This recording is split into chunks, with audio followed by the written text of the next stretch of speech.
In this video, I'm going to show you how to separate your charcoal from your potash. So if you're burning wood, particularly in a wood stove, whether that's inside your house or a wood burner outside your house, if you have wood ash, don't throw it away.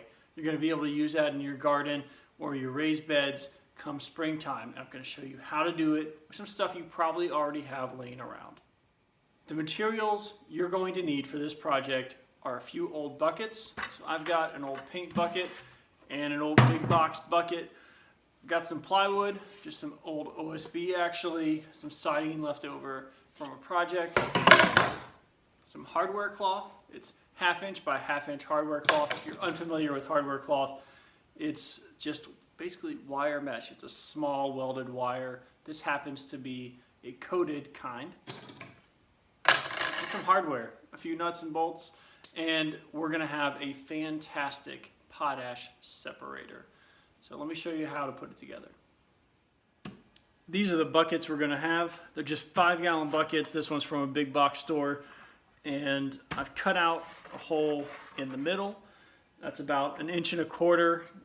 It's not exact. It's just enough so that I've got something for hardware to go through as I attach the hardware cloth. So hardware cloth, it's just that 1/2 inch by 1/2 inch standard variety. I'm going to double it up, and instead of matching the grid, I'm actually going to turn one at a 45-degree to the other, which will effectively give me about a 3/8 or in some places a 1/4 inch hole. I want to catch the large chunks of charcoal. I don't want charcoal in my potash. I just want the ash. So this will catch most of the large chunks coming through. And on top of this, there'll be this wood ring, and that's really just something to keep my fingers from catching this hardware cloth in the future, and also for the hardware to have something nice and solid to mount to. As you're cutting your hardware cloth, needle nose pliers or lineman pliers, they are great. I actually like these little tiny snips because I can get in and get all the little corners. Let me get this put together and I'll show you how it looks.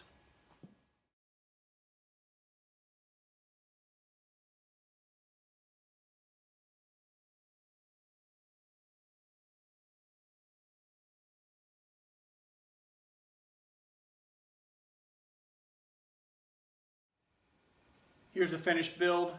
Really, it's very simple. We have 6 somewhat evenly spaced bolts.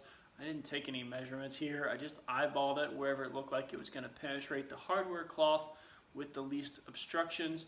We have washers on this side, and as we turn to the inside, we have fender washers on the inside here. The plastic is not as strong as the wood, so the fender washers spread out the force of that joint on a larger surface area, extending the life of this plastic, which is already kind of worn and towards the end of its life. I've got fender washers and bolts on each one of these, and again we've got double layer hardware cloth. The final little bell and whistle on this piece is a custom handle. By custom, I just ripped on the bandsaw a little bit of 1-inch PVC that was sitting in the scrap pile, and none of this, save for the hardware cloth, which is something that I used and need to replace, none of this really cost me anything. This is all scrap I had laying around. The other bucket, just a nasty old bucket. The way we're going to use this is one is going to go in the other. The ash straight from our fireplace is going to go in here, and we're going to sift it out. We'll wait for daylight. We'll get outside where the dust can fly away with the breeze instead of settling on my tools, and we'll test this thing out to see how good of a job it does, and if there's room for improvement, maybe we'll go back to the drawing board. But I'm guessing this thing's going to be fantastic. We have everything built. Let's go from the wood stove, finished potash and charcoal, step by step. Make sure you're using a metal bucket. This is with a nice tight fitting lid. What that does is that cuts off air supply in here. These came out of our wood stove this morning. I can still see some orange embers. even though they look like they're out, there's still the potential for fire, which is why you have a metal container with a tight fitting lid. It's going to cut off any oxygen getting into those coals, which is going to turn the remaining bits into charcoal and leave the rest of the ash. So we leave this in the container for about 2 or 3 days before doing anything with it. From there, there's a second holding place. It's going to be a larger trash can. I just picked up a new one because my other one was beat up. So there's a newer trash can here. It's metal, galvanized. Any hardware store worth their salt is going to have not only smaller buckets, but larger ones. Do not use plastic. I think that might go without saying, but the plastic is still possibly going to melt, even a few days out. So once things have been here for about a week, grab your scoop of choice, maybe an old coffee can, and with your buckets nested, because remember, this thing doesn't have a bottom on it, just start scooping it in. Generally, I would have a dust mask on, but you wouldn't be able to hear me with a dust mask. So we've got a little breeze blowing across this morning, so I'm not going to be sucking in too much of this. You don't have to fill the bucket all the way to the top. The way we do this, just pick it up and start shaking.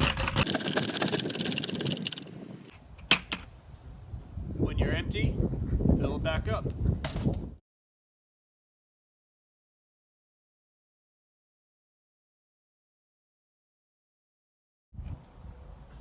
All right, so what we have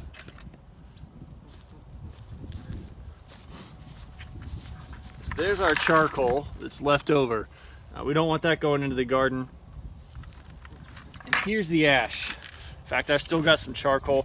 Maybe I will go back and get some finer hardware cloth, make a second sieve. But